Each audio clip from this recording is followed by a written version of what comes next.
All right. So, this video, I think what I'm going to talk about is an idea that came to me in regards to the fire movement.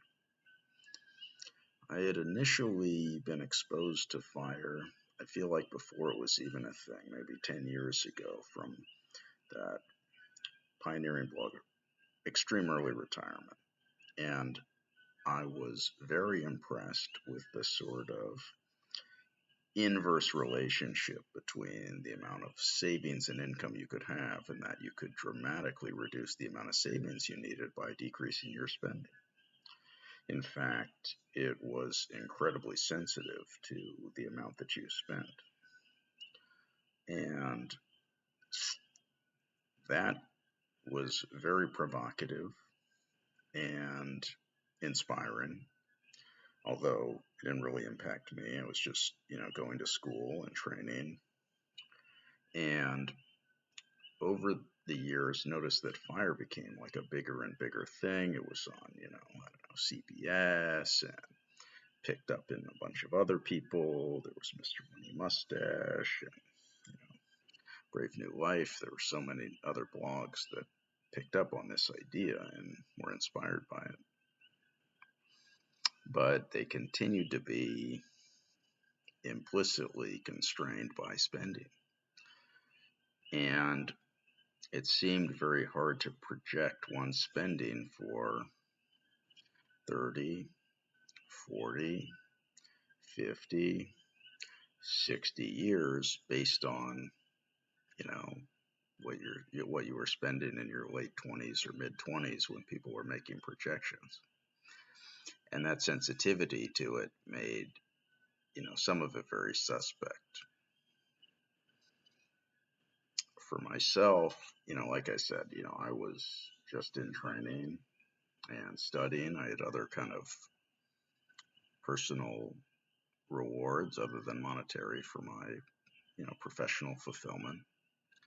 And when I was, finishing training, I was looking at jobs, and there were a lot of different types of jobs that were available in general. And one of the things that I looked for was I tried to come up with a job that had, a reasonable work-life balance, that, had a lifestyle associated with the job that seemed sustainable, that seemed enjoyable. It's very easy to compare jobs on a monetary side as long as it was salary. Otherwise, it became very complicated. And trying to project, how the job would be in, years down the road, because if one had a reasonable quality of life, one would work longer. The amount of savings generated from a fire perspective, I mean, it became very noticeable that, especially with a sort of, relatively high salary, low spend rate, if you could work longer, you had literally exponential growth in terms of, how much savings you'd have. So, now I have a job, and, we'll see if I was right that, this will be a sort of sustainable thing that I can maintain for years to come. Feels like the type of place and job that people come to after doing something else for several years and being kind of burned out.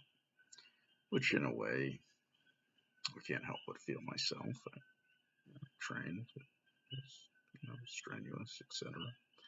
Although, obviously, it's not the same as working for 10, 20 years, so grinding away at work.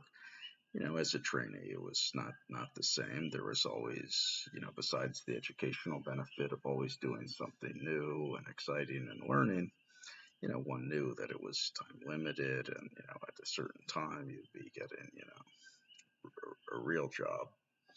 So I guess those are my thoughts.